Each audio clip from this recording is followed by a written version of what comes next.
The abandoned amusement park had always been a source of fascination for the local kids. They would dare each other to sneak inside and explore the rusted rides and dilapidated attractions.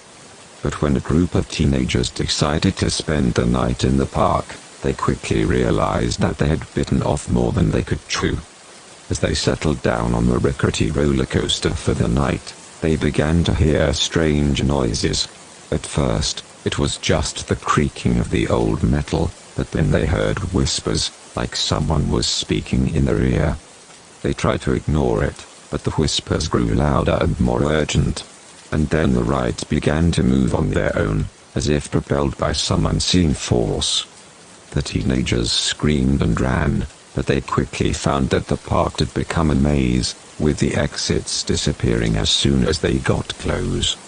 As they stumbled through the dark, they saw glimpses of shadowy figures lurking behind the rides, and heard the sound of footsteps closing in on them from all sides. Finally, they stumbled into the old fun house, hoping to find some refuge.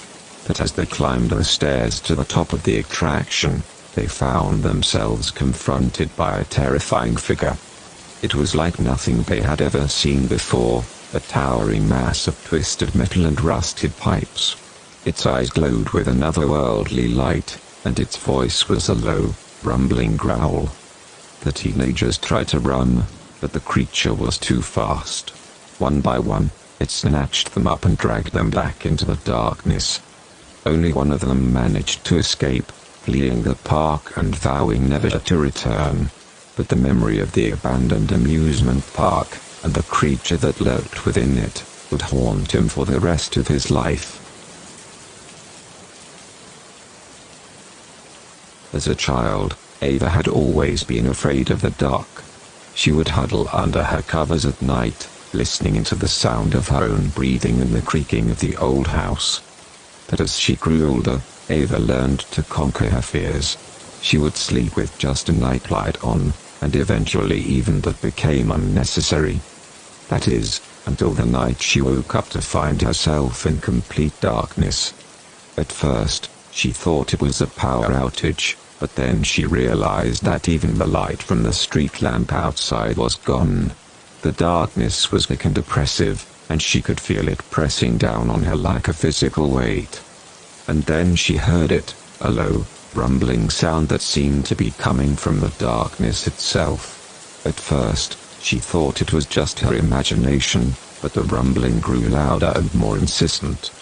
Ava tried to get out of bed, but she felt like she was swimming through molasses. Her movements were sluggish, and she could barely lift her arms. And that's when she saw it, a shadowy figure lurking in the corner of the room. It was like the darkness itself had taken on a physical form, and it was advancing towards her with slow, deliberate steps. Ava tried to scream, but her voice caught in her throat. She was completely paralyzed with fear, unable to move or even breathe. And then, with a sudden burst of strength, she broke free from the darkness and scrambled out of bed. She flipped on the light switch and collapsed on the floor, panting and shaking. Ava never forgot that night, and even years later, the memory of the darkness still haunted her dreams. She knew that she had come face to face with something far more sinister than just her childhood fear of the dark. Rachel had always been fascinated by the abandoned house on the edge of town. It had been empty for years, ever since the previous owners had mysteriously disappeared without a trace. One day, Rachel couldn't resist the temptation any longer. She climbed through a broken window and found herself standing in the dusty, cobweb-filled interior. As she explored the old house, Rachel began to feel a strange sense of unease. The air was thick with a musty, oppressive smell, and she could hear the creak of floorboards and the skittering of small animals. But then she heard something else, a faint whisper coming from the shadows. At first, she thought it was just her imagination, but the whisper grew louder and more insistent. Rachel spun around, trying to locate the source of the sound. And that's when she saw it, the ghostly figure hovering in the air, its arms outstretched as if reaching for her. Rachel tried to scream, but her voice caught in her throat. She backed away, stumbling over an old piece of furniture and falling to the ground. The ghostly figure drew closer and closer, and Rachel could feel its cold breath on her face. And then, with a sudden burst of strength, she leapt to her feet and bolted for the door. As she fled the abandoned house, Rachel knew that she had stumbled upon something far more sinister than just an old, empty building. She had encountered a dark presence that lingered in the shadows, waiting for its next victim. It was a warm summer evening when Jane decided to take a shortcut home through the woods. She had always loved the woods, with their dappled sunlight and the rustle of leaves underfoot. But as she walked deeper into the woods, Jane began to realize that something was off. The trees seemed to be closing in around her, and the rustle of leaves had turned into an eerie silence. Jane tried to shake off her unease, telling herself that she was being silly. But then she heard it, the sound of someone whispering her name. At first, she thought it was just the wind, but then the whispers grew louder, more insistent. Jane spun around, trying to locate the source of the sound. And that's when she saw it, a figure lurking in the shadows. It was a woman, with long, tangled hair and eyes that glowed in the darkness. And as Jane watched, the woman stepped forward, beckoning it to her with a bony finger. Jane tried to run, but it was like she was moving through molasses. Her feet felt heavy, and she stumbled, almost falling to the ground. The woman drew closer and closer, and Jane could feel her breath on her neck. And then, with a sudden burst of strength, she broke free, running as fast as she could through the woods. She didn't stop until she was safely back at her house, her heart pounding in her chest. Jane never went into the woods again after that, but she could still hear the woman's whispers in her dreams, calling out to her in the darkness.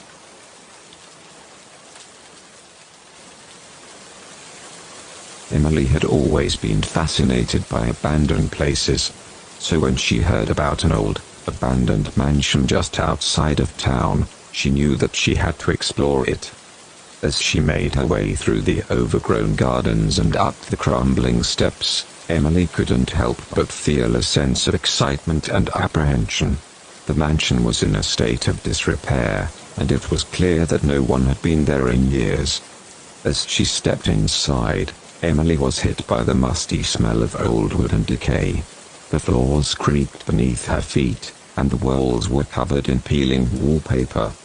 But there was something else in the air, something that made Emily feel like she was being watched. She couldn't shake the feeling that she wasn't alone.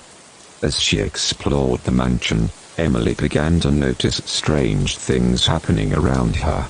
Objects would move on their own, doors would slam shut, and she could hear strange whispers coming from the empty rooms.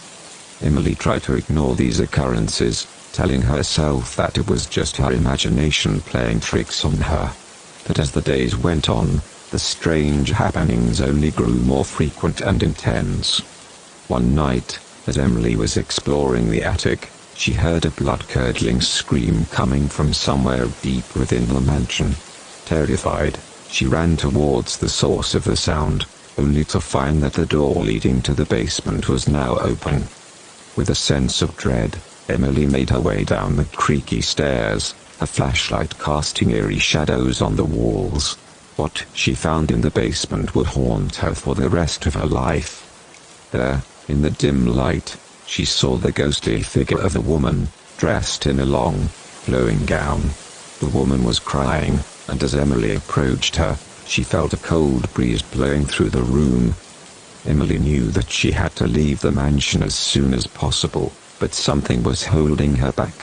She felt like the mansion was trying to tell her something, that there was a reason why she had been drawn there. As she made her way back up to the main floor, Emily saw something that made her blood run cold. The walls were covered in strange, glowing symbols, and she could feel a malevolent presence lurking in the shadows. Terrified, she ran out of the mansion and never looked back. But the memory of that night stayed with her forever, a haunting reminder that some places were never meant to be explored.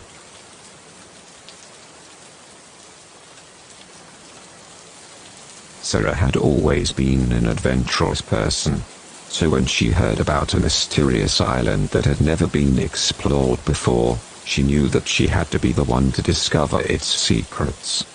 As she set sail towards the island, Sarah couldn't help but feel a sense of excitement and trepidation. The island was shrouded in mist, and it seemed like the closer she got, the more the mist thickened. When she finally reached the island, Sarah felt like she had stepped into another world. The trees were massive and twisted, and strange animals scurried about in the underbrush. As she made her way deeper into the island, Sarah began to notice that something was off. The animals seemed to be watching her, their eyes glowing in the darkness. And there was a strange energy in the air, something that made Sarah feel like she was being pulled towards the heart of the island. After hours of hiking through the dense jungle, Sarah finally came to a clearing. In the center of the clearing was a massive tree, its trunk covered in strange, glowing symbols. Sarah knew that she had found what she was looking for, the heart of the island. But as she approached the tree, she could feel the ground shaking beneath her feet. Suddenly, the symbols on the tree began to glow brighter and brighter until they were almost blinding. And then, with a deafening roar, the tree split apart, revealing a dark, gaping hole. Without warning, Sarah was sucked into the hole, hurtling through darkness until she landed with a thud on the ground. When she opened her eyes, Sarah realized that she was in a massive underground chamber. The walls were covered in strange markings, and there was a massive statue in the center of the room. As Sarah approached the statue, she realized with a shock that it was alive. It was a massive, humanoid creature with eyes that seemed to burn with an otherworldly light. The creature spoke to Sarah, its voice echoing through the chamber. It told her that it had been waiting for someone like her, someone who was brave enough to discover the secrets of the island. And then the creature offered Sarah a choice that would change her life forever. She could stay on the island and learn its secrets, or she could leave and forget everything that she had seen. Sarah knew that she couldn't turn her back on the island, that she had to learn everything that she could. And so, with a sense of determination, she stayed on the island, ready to explore its secrets and uncover its mysteries.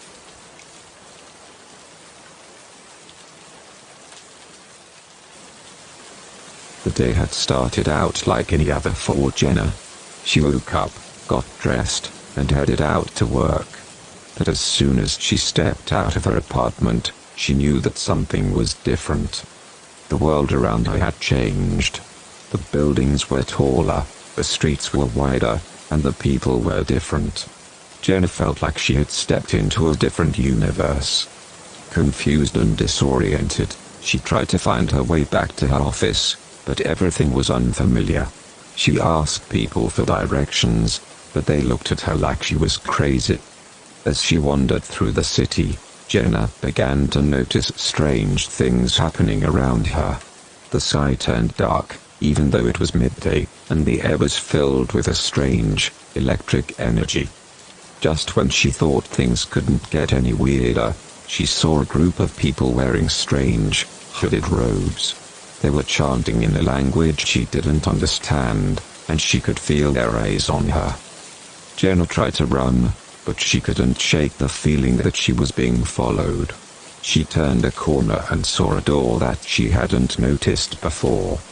Without thinking, she ran towards it and threw it open. Inside, she found herself in a room filled with strange, glowing symbols and ancient artifacts. As she tried to make sense of her surroundings, she heard footsteps approaching. Jenna knew that she was trapped. But just as she was about to give up hope, she heard a voice calling out to her. It was a man's voice, and it sounded familiar. Jenna turned around and saw her boss standing in the doorway. He looked just as confused and disoriented as she did. Together, they tried to make sense of their surroundings, and eventually discovered that they had been transported to a parallel universe by a malfunctioning teleportation device. They worked together to repair the device and managed to find their way back to their own universe. But the experience had changed them forever. Jenna realized that there were things in the universe that were beyond her comprehension, and she would never be able to look at the world in the same way again.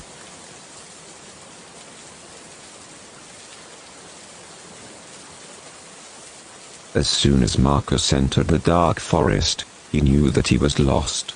The trees loomed overhead, casting long shadows across his path, and the air was thick with the smell of decay. He had been hiking for hours, trying to find his way back to civilization, but the forest seemed to go on forever. Every time he thought he had found a way out, the path would twist and turn, leading him deeper into the heart of the woods. As the sun began to set, Marcus realized that he was running out of time. He needed to find shelter before nightfall, or he would be lost in the forest forever.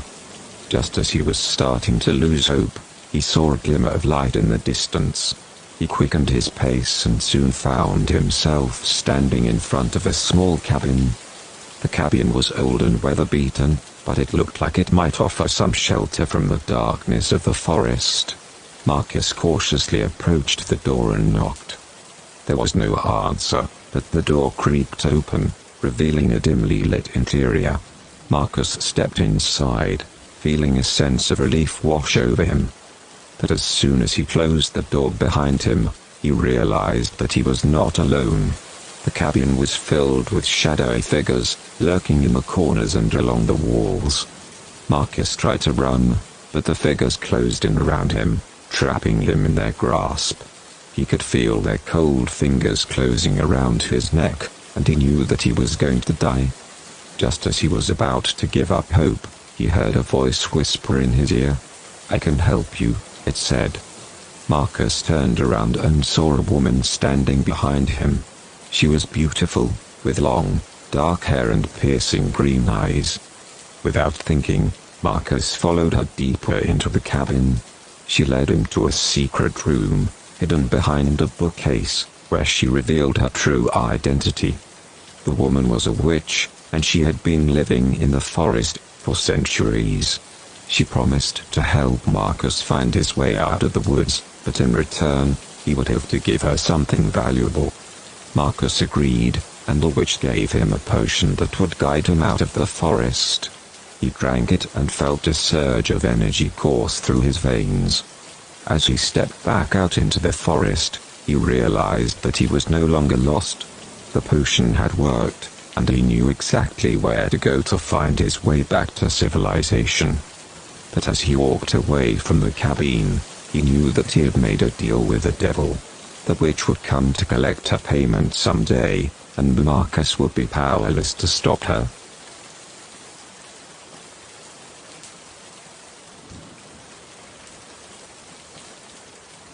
Marissa had always been fascinated by the abandoned mansion on the edge of town.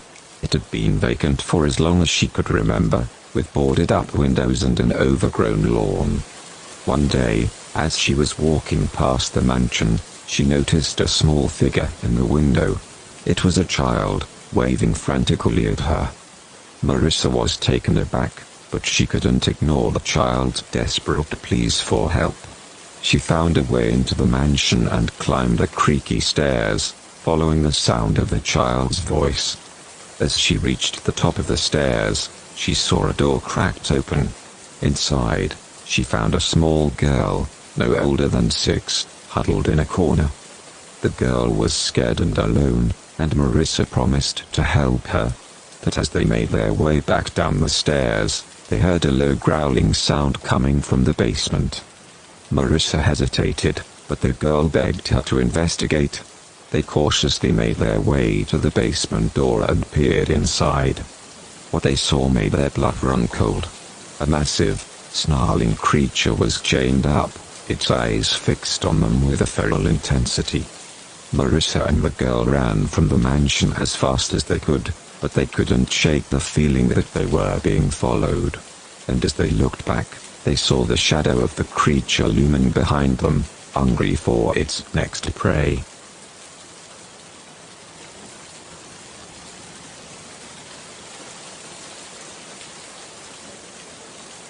Emma had always loved hiking in the woods behind her house. The trees were tall and the air was fresh, and she often spent us wandering along the winding paths. One day, as she was exploring a new trail, she heard a faint whisper coming from deep in the woods. She stopped in her tracks, trying to make out what the voice was saying. As she listened closer, she realized the whisper was repeating the same phrase over and over, "Don't look back." Emma was spooked but intrigued, and she decided to follow the voice to see where it led. The path grew narrower and the trees denser as she went deeper into the woods, and the voice grew louder and more urgent. Finally, she came to a clearing, and the voice stopped. In the center of the clearing, she saw a mirror. At first, she didn't think much of it. But as she approached, she saw that her reflection wasn't quite right. It was distorted, twisted, almost evil. Suddenly, she heard a whisper again, more urgent than before, "Don't look back." But it was too late. Emma had already turned around. What she saw made her scream. Her own reflection, the twisted and evil version, was standing behind her, reaching out with long, jagged fingers. Emma tried to run, but the twisted reflection was too fast. It caught her and dragged her back to the mirror, trapping her there forever. From that day on, hikers in the woods would sometimes hear a faint whisper, repeating the same phrase over and over, "Don't look back." But Emma was never seen again.